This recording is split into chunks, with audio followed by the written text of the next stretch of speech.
ನಿಮ್ಮ ಜುಟ್ಟು ಅವ್ರ ಕೈನಲ್ಲಿ ಸಿಕ್ಕ ಹಾಗೆ ಲೆಕ್ಕಾಚಾರ. ತುಂಬ ಪ್ರೀತಿ ತೋರಿಸ್ತೀರಿ.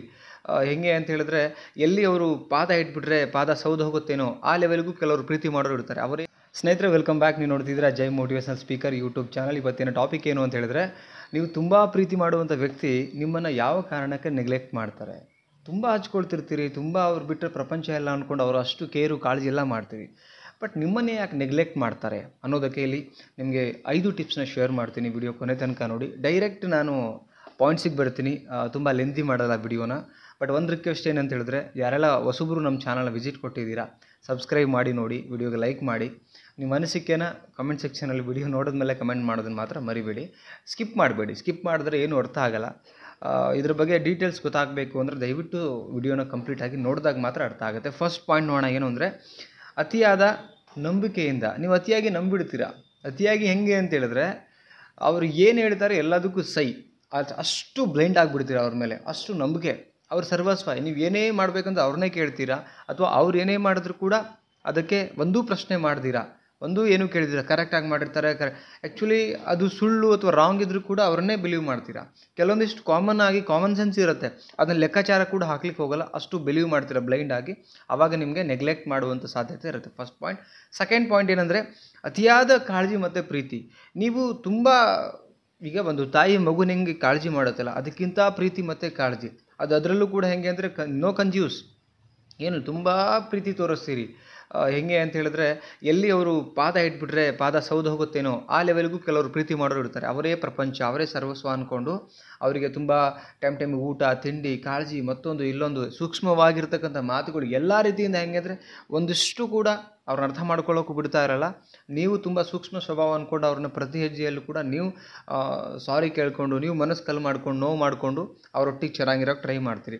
ಸೊ ಈ ಥರ ನಿಮ್ಮದು ಆಟಿಟ್ಯೂಡ್ ಮತ್ತು ಭಾವನೆ ಇದ್ದಾಗ ಅವ್ರು ನಿಮ್ಮನ್ನು ತುಂಬ ಚೆನ್ನಾಗಿ ನೆಗ್ಲೆಕ್ಟ್ ಮಾಡ್ತಾರೆ. Second point. ಥರ್ಡ್ ಪಾಯಿಂಟ್ ಏನಂತ ಹೇಳಿದ್ರೆ, ತುಂಬ ನೀವು ಡಿಪೆಂಡ್ ಆದಾಗ. ನೋಡಿ, ನೀವು ಒಬ್ಬ ವ್ಯಕ್ತಿ ಮೇಲೆ ತುಂಬ ಡಿಪೆಂಡ್ ಆದಾಗ ಅವ್ರಿಗೆ ಅದು ಗೊತ್ತಾಗತ್ತೆ. ನಾನು ಬಿಟ್ಟರೆ ಇವ್ರಿಗೆ ಯಾರಿಗೂ ಗೊತ್ತಿಲ್ಲ, ಗತಿ ಇಲ್ಲ, ನನ್ನ ಬಿಟ್ಟರೆ ಇವ್ರಿಗೇನೂ ಆಗೋದಿಲ್ಲ, ನಾನೇ ಇವ್ರಿಗೆ ಮೇನ್ ಆಗಿದ್ದೀನಿ ಇವ್ರ ಲೈಫಲ್ಲಿ, ನಾನೇ ಸರ್ವಸ್ವ ಇವರಿಗೆ, ನಾನಿಲ್ಲ ಅಂದರೆ ಏನೂ ಆಗಲ್ಲ ಇವ್ರ ಲೈಫಲ್ಲಿ. ಸೊ ಈ ಥರದ್ದೆಲ್ಲ ಅವರಿಗೆ ನೀವು ಡಿಪೆಂಡ್ ಆದಾಗ ಗೊತ್ತಾಗ್ತಾ ಬರುತ್ತೆ. ಸೊ ಯಾವಾಗ ಅವ್ರಿಗೆ ಗೊತ್ತಾಗ್ತಾ ಬರುತ್ತೆ, ಆವಾಗ ನಿಮ್ಮ ಜುಟ್ಟು ಅವ್ರ ಕೈನಲ್ಲಿ ಸಿಕ್ಕ ಹಾಗೆ ಲೆಕ್ಕಾಚಾರ.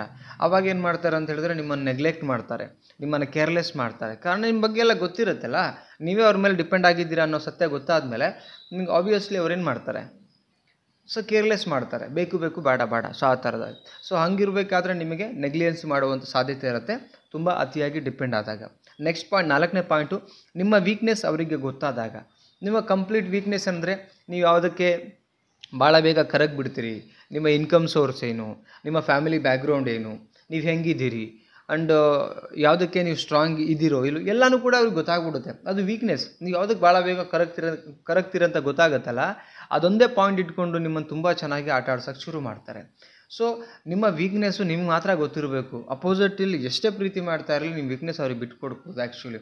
ಯಾಕಂದರೆ ನೀವು ಅಂದ್ಕೊಂಡಿಷ್ಟು ಜನ ಸುಲಭ ಇಲ್ಲ, ಆ್ಯಂಡ್ ನಿಮ್ಮನ್ನು ನೀವು ಅಂದ್ಕೊಂಡಿರ್ತಾರೋ ಅಷ್ಟೇ ಕೇರ್ ಆಗಿ ಪ್ರೀತಿಯಾಗಿ ಮಾಡಲ್ಲ. ಅವ್ರ ಸ್ವಾರ್ಥಕ್ಕೇ ನೋಡ್ತಿರ್ಬೇಕಾದ್ರೆ ನೀವು ಇಲ್ಲಿ ಸ್ವಲ್ಪ ಹುಷಾರಾಗಿ ಯೋಚನೆ ಮಾಡಿ ಬದುಕಬೇಕಾಗತ್ತೆ. ಮತ್ಲಬ್ಕಿ ದುನಿಯಾ ಇದು.